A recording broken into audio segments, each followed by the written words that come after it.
do it. All right, it's not exactly Top 5 Thursday, but we're bringing it to you on a Friday. It is the Top 5 Major League Baseball best nicknames, and I'm joined by, once again, recurring guest Tucker Hickman. Tucker, we had a lot of fun last time doing most Yeah, irrelevant baseball players, so are you ready for best nicknames in baseball? I am. This one's a little bit more fun, I think, than irrelevant, but Yeah, I feel bad just crapping on a bunch of players the entire time. So yeah. There's less making people feel bad in this one. This is more like this is supposed to be awesome and fun. So nicknames in baseball. I think baseball is the best sport when it comes to nicknames because like the NFL, you have some nicknames, hockey and basketball, sure, but baseball is the one where a lot of the guys are synonymous and you only know them by their nicknames. and then you get Players Weekend where you get to see all their nicknames on their jersey for 3 days. I mean, I wish they do it like one day a week, but Right. wish we could get more of it. But it is what it is. Yeah, exactly. Players Weekend's really, really fun. A lot of the guys don't really have nicknames, and they just give themselves nicknames, which is kind of funny. Um, like they just like take their, it's like a variation of their name, and it's not really a nickname. But I digress. It's pretty whack. I feel like a nickname has to be earned and given to you by teammates. You can't just take the easy way out. Right, and on my list, I did a little research, and I found kind of a little bit of the backstory for some of these nicknames because a lot of them you wouldn't necessarily get like right off the bat, like they're not based off their names. But we'll get to that. You are the guest. What is your number 5 pick? If you don't have my number 5 on your list, I'm gonna be pretty upset. And it's Big Poppy, David Ortiz. You don't have him on your list, do you? I have him on my list. You'll be surprised where I have Oh, him. you don't tell me you have him like one or two. He's not We're that gonna high. There's a we're lot gonna of get guys. we're gonna get there. All right. What is your criteria? What made you pick Poppy number 5? Because that's one of the most recognizable nicknames in baseball. That's what I'm saying, and that's why I picked it. So recognizable, fairly recent. I mean, you love the dude. Even if you're a Yankees fan, I still feel like you love Big Poppy, even though he was torching him all the time and everything. He's just a fun guy, loves the game, and he hits dingers, which is all that matters. I agree. Yeah. Now, see, my list is based off of you know the guy mostly by his nickname, and you rarely ever call him by his real name. So that's kind of the way I looked at it, and that's a prime example that you have at your number 5. So I appreciate that. That's fair enough. I went more for which one just sounds cooler. Like when you hear that, you're like, damn, that guy's a Yeah. good player. He's Yeah. done something special. And Big Poppy, hey, he's a big dude, and he's everyone's Poppy. He just tears them up every game. He So is that's why he's everyone's my number Poppy. 5. Exactly. Okay, so who's your number 5? Who you got? Number 5 is the Kung Fu Panda, Pablo Sandoval. Okay, I can deal with that. Kung I Fu Panda. Now, I want you to guess what is the nick? Where do you think he got that nickname from? Kung Fu Panda. because he's big, but he's not. He's big, and he's nimble though. He's nimble, kung fu. You know what I'm saying? Okay. I like where your head's at. I did a little digging, and back in 2008, Panda was back on the Giants, and apparently, um, there's a quote by Rich Aurelia, and like he said, "quote Pablo rounded third and got towards the catcher, and the ball was coming at him at the same time. He jumped over. It looked like in slow motion. He jumped over the catcher, twisted his body, missed the tag, and touched the plate at the same time. And everybody in the dugout was like, "Oh my god, that's awesome!" And then Aurelia was like, "I have kids, and remember that movie Kung Fu Panda with Jack Black?" That had just came out, and he's like, "That guy looks like Kung Fu Panda over there. Look how agile he is." So, Panda was born. See, he tried to get away from that though. He lost all that weight at one point, and he didn't want to be Kung Fu Panda anymore. He just wanted to be Kung Fu. But I kind of feel bad for the guy. He had a good run there in San Francisco though, winning all them World Series. Yeah, but all good things must come to the end. Like he's back there now, right? Isn't he? He's a Giant right now. I know he went to the Red Sox, stunk it up, and I think they sent him back. Yeah. He So had I a couple mean, games last year, I'm pretty sure, and they were like, "Oh, he's back," but then I don't think anything ever came of it. nah, not really. What is your number 4 pick? All right, number 4 is one of my favorite players of all time, the Sandman, Mariano Rivera. Ooh, okay. Exactly. I still remember his last game he ever played, where Metallica came out and just rocked out over old Yankee Stadium. Well, it might have been New Yankee Stadium, but yeah, that was awesome. All time save leaders, probably like obviously best closer of all time. Like nobody better. And when I play MLB The Show, I love having him on my team. So it is what it is. I Mariano like Rivera. I liked his last All Star appearance, where like the entire stadium was up and the lights were flickering and the Sandman was playing. Yeah, Yeah, yeah. I think Enter Sandman's it's like top 5 stadium song, just in I think general. so too, dude. I felt, man, when Derek Jeter and Pettit came out on the mound when he pitched his last inning, it was definitely sad watching him walk off for the last time. But yeah, definitely. Chills. I don't think. I mean, with the way the game is now, I don't know if there's ever going to be a closer who gets over 700 saves again. So good for him. It's all that closer by committee bullcrap. I know. Hey, the opener. He can be The an opener, opener. closer now. You know what I'm saying? All right, who you got at number 4? You're gonna like this number 4 pick. Number 4, I'm going back in time, and it is the crime dog Fred McGriff. Fred McGriff. Yep. Crime dog. Like, I don't ever call Fred McGriff. I just call him the crime dog. And his nickname was given to him by Chris Berman, who, shout out Chris Berman, who gives everybody an awesome nickname, because there was a cartoon dog back in like the 80s or something called McGruff. It was like crime awareness or something.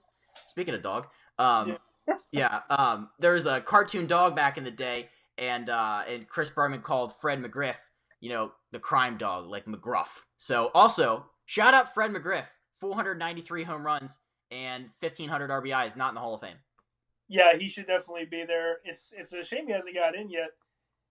He's probably running out of eligibility time too, right? I think his eligibility ran out, I'm pretty sure. How can Harold Baines make it in the Hall of Fame, but not Fred McGriff? I don't know, but the same veterans committee that elected Harold Baines, they should do the exact same thing for the crime dog, because 493 dingers, no steroid attachment. What are you doing? What are you doing? Speaking of steroids, did you watch that McGuire Sosa documentary?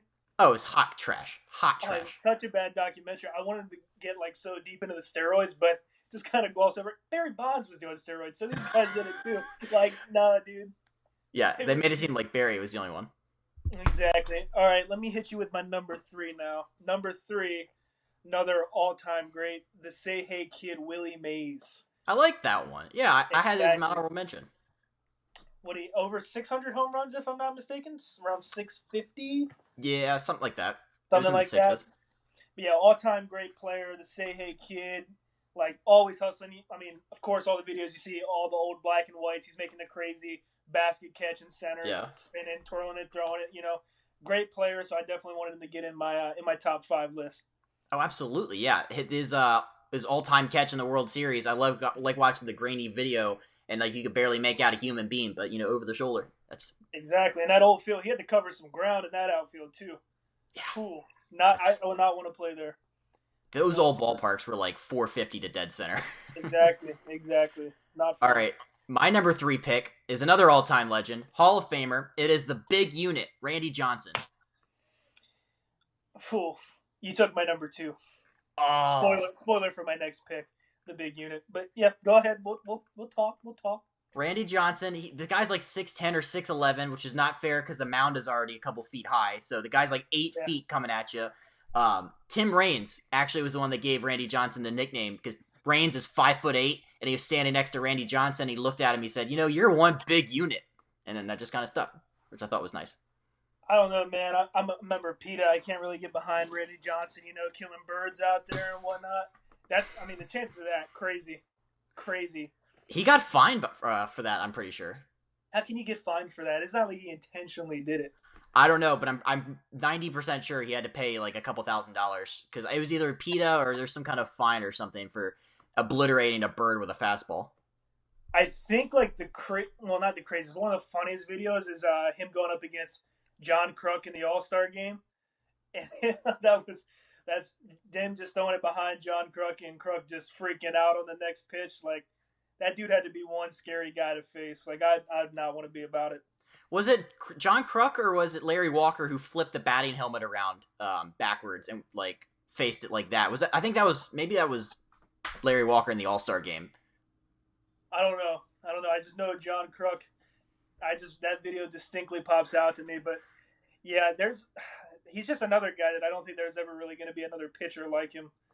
Like, there's no way nowadays they just let a pitcher go for 9 innings and throw like 150 pitches whenever it's necessary.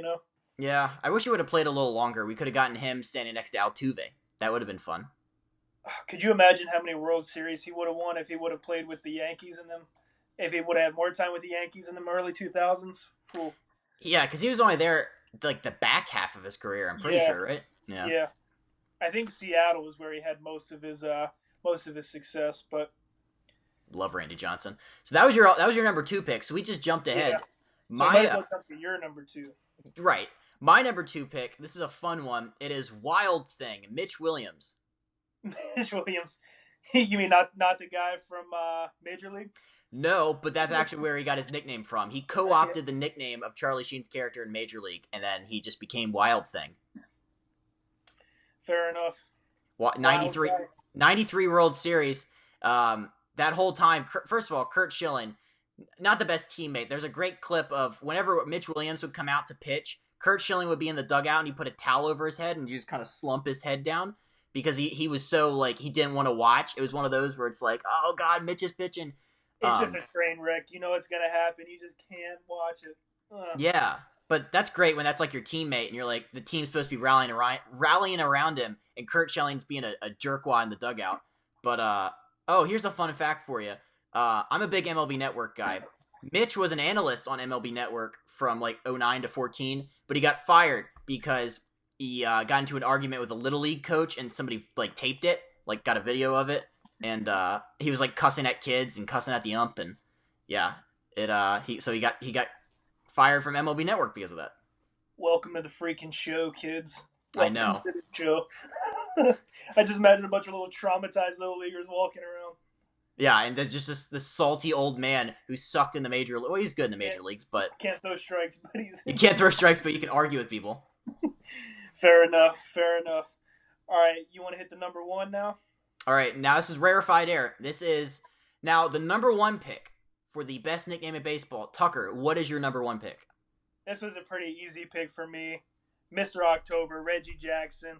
I mean, when you're so good in the playoffs that they call you Mr. October, you know you're just crushing baseballs and winning 5 World Series and hitting 563 home runs over the span of your lifetime. Reggie Jackson, Mr. October, iconic.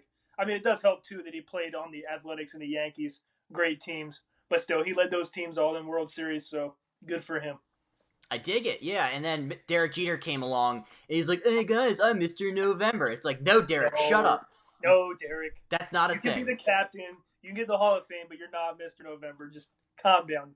Game big Exactly. fingers like Mr. October, okay?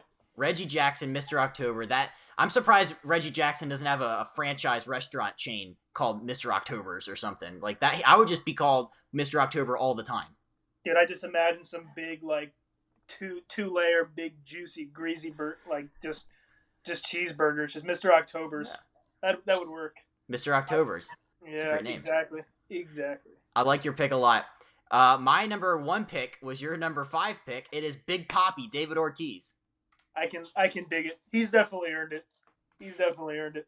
It's one of those things where, like, I don't call him David Ortiz. I just call him Poppy or Big Poppy. And I don't even like the Red Sox, but it's just like, oh, God, Poppy hit another dinger. It's like, when the nickname is used more than the actual name, I think that's my definition of a good one.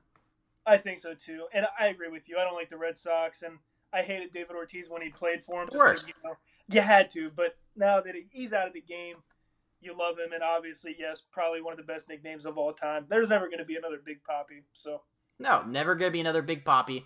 R.I.P. The phone in the dugout that he smashed with a baseball bat at Camden Yards. Never forget. poor Dustin. He was just standing there, just Ricochet shots. exactly.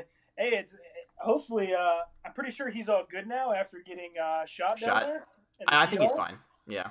That was crazy. I remember when that happened. That was big news. But